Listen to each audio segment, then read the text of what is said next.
В предишните няколко клипа показахме колко е важно да се осигури трафик на вашия уебсайт, за да има поръчки. И кои са всъщност каналите за осигуряването на този трафик.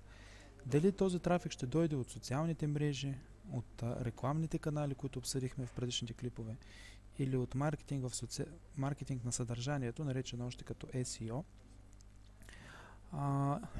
Ремаркетинг кампании няма голямо значение откъде е източника на трафика, но това, което има голямо значение е неговото количество и неговото качество. Тоест, каква част от потребителите са точните потребители, желаящи да закупят дадения продукт или услуга. Дали е достатъчно таргетиран трафикът? Това е от голямо значение за успеха на всяка една кампания, на всяка една дейност в областта на маркетинга. От качеството на трафикът зависят и какъв процент от всички посетители на уебсайта достигат до поръчки и запитвания.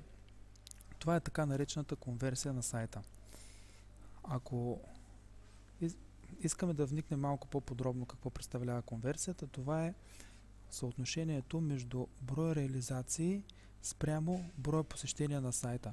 Колкото повече реализации имаме, т.е. поръчки, запитвания, обаждания, спрямо посещенията, толкова конверсията е по-голяма. За да бъде висока конверсията, има два основни елемента. Единият е самият трафик да бъде таргетиран, т.е. да сме вкарали точните хора на нашия уебсайт, т.е. потребителите, които се интересуват от нашите продукти или услуги. Второто условие, за да бъде по-висока конверсията, е да бъде предложен правилният продукт, т.е. на правилната цена. Ако имаме посещения, които са доста така големи, а нямаме обаждане, най-вероятна причина за това е неправилно поднесена информация на сайта. Ще направим отделни клипове за това да обясним как можем да увеличим конверсията на нашия уебсайт. Отново, конверсията представлява броя реализации спрямо броя посещения на сайта. Тя може да бъде изчислявана за всеки един от каналите, т.е. може да се гледа каква е конверсията на трафика, идващ от Facebook, може да се гледа конверсията на трафика, идващ от Google AdWords, може да се наблюдава и конверсията на трафика, идващ от съдържанието, което сме публикували в нашия блог, в YouTube или в форуми, сайтове за обяви. Т.е. можем да проследяваме конверсията от всеки един от източниците, чрез които вкарваме трафик на сайта.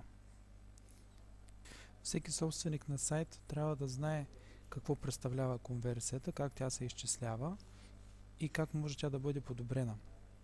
Колкото по-висока е конверсията на един вебсайт, толкова е ефективна рекламата и толкова по-ефективна е маркетинговата дейност.